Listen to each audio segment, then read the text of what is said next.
Dan hari ini adalah rapat koordinasi tingkat menteri dan ketua lembaga,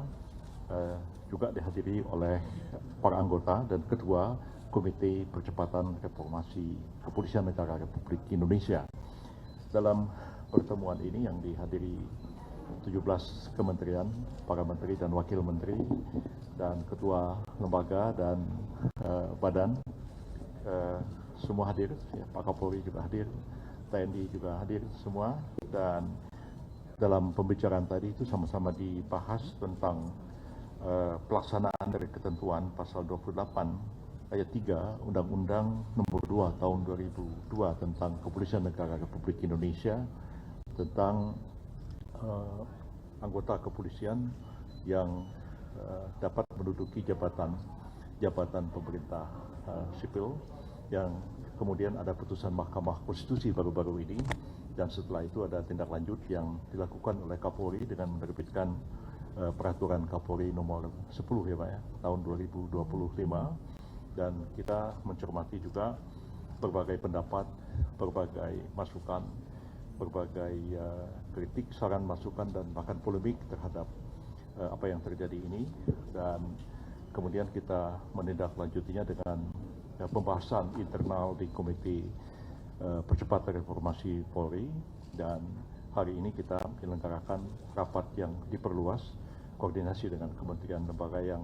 disebut dalam peraturan Kapolri nomor 10 tahun 2025 tadi, dan kita sampai pada kesepakatan bahwa kita akan segera menyusun rancangan peraturan pemerintah untuk melaksanakan ketentuan-ketentuan di dalam Pasal 28 ayat 3 Undang-Undang Nomor 2 Tahun 2002 tentang Kepolisian Negara Republik Indonesia, dan melaksanakan Pasal 19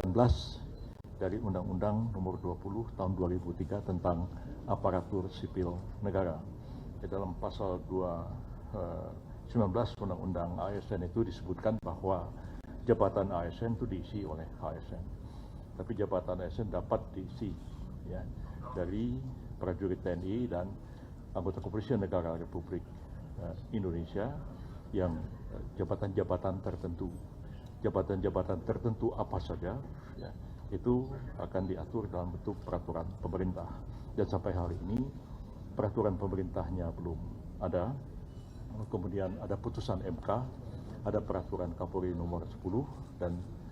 timbullah diskusi yang meluas di masyarakat, dan untuk mencari solusi menyelesaikan persoalan ini,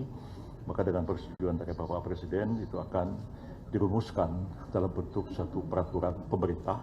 karena bisa melingkupi semua instansi, kementerian,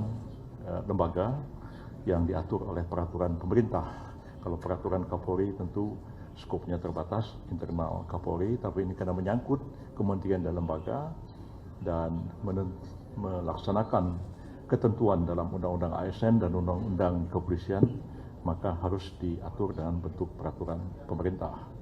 Pak Jimli Asidiki juga sebagai Ketua Komisi Percepatan Reformasi Polri juga tadi sudah menyampaikan bahwa kemungkinan juga sampai pada tingkat perubahan undang-undang, tapi itu masih memerlukan waktu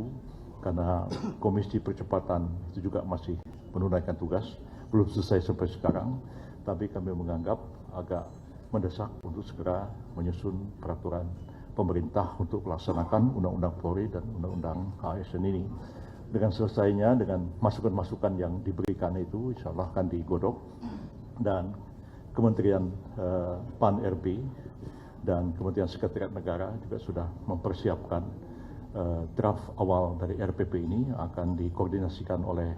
Kementerian Koordinator Bidang Hukum, HAM, Imigrasi dan Pemasyarakatan, dan juga oleh Kementerian Hukum. Yang kebetulan Wamenkum Pak Edi hadir hari ini, dan mudah-mudahan tim ini akan bekerja cepat, dalam waktu tidak terlalu lama dapat diselesaikan rancangan peraturan pemerintah tentang pelaksanaan kedua undang-undang tadi untuk selanjutnya disampaikan kepada Bapak Presiden.